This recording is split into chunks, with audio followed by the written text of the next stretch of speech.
சனி பகவானின் வரலாறு பற்றி உங்களுக்கு தெரியுமா?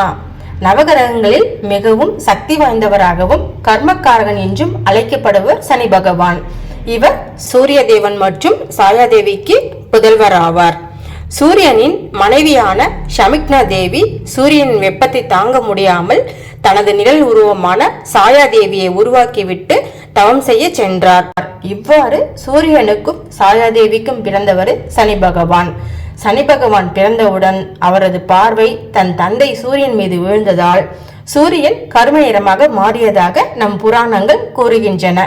சனி பகவானுக்கும் தன் தந்தையான சூரிய தேவனுக்கும் கருத்து வேறுபாடுகள் ஏற்பட்டதாகவும் நம் புராணங்கள் கூறுகின்றன.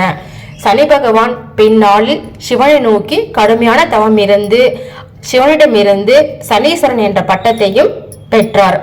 நவகிரகங்களில் நீதி வழங்கும் பதவியையும் பெற்றார்.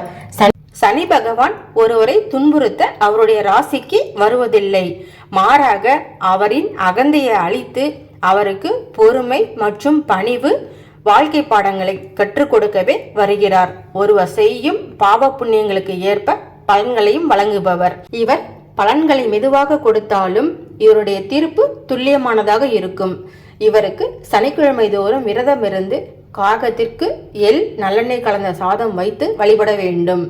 இவருக்கு பிடித்த மலர்கள் முல்லைப்பூ மலர்கள். முல்லைப்பூவால் அர்ச்சனை செய்து நெய் தீபமிட்டு ஏற்றி வர நம் கஷ்டங்கள் படிப்படியாக குறைய ஆரம்பிக்கும். சனி பகவானை நம்பி வழிபடுங்கள். சனி பகவானை போல கொடுப்பாரும் இல்லை கெடுப்பாரும் இல்லை என்று நம் முன்னோர்கள் கூறியுள்ளார்கள்.